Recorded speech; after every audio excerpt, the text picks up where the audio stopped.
Wealth કેવી રહેશે એ જોઈ લઈએ. ધન પ્રાપ્તિના જે યોગ છે, સૌ પ્રથમ કાર્ડ આવ્યું છે સેલિબ્રેશન, એટલે વર્ષ દરમિયાન સેલિબ્રેશનના યોગ બનશે.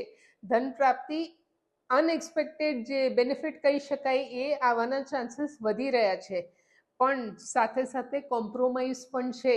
એટલે તમે ઈચ્છો છો કે તમે એક્સપેક્ટ કરો છો એટલું ધન પ્રાપ્તિ નથી થવાની, એનાથી થોડું ઓછું, પણ દુઃખી થવાની જરૂર નથી. તમે જેટલું મળે છે એના માટે ગ્રેટફુલ રહેશો, શુક્રાના કરશો, અને સાથે સાથે ડેલી પ્રેક્ટિસમાં થેન્કફુલનેસ આવશે તો આ મિરેકલના ફોર્મમાં ચેન્જ થઈ શકે છે. તમારી ડેસ્ટિની બદલતા વાર નહીં લાગે.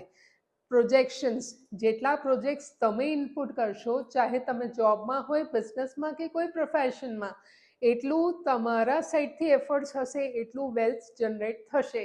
વેલ્થ જનરેટ થવાનું રેશિયો 100માંથી 70% છે. 30% દેટ્સ ઓકે, એ તમે બીજા એક્ટિવિટીઝમાંથી બી કમાવી શકશો.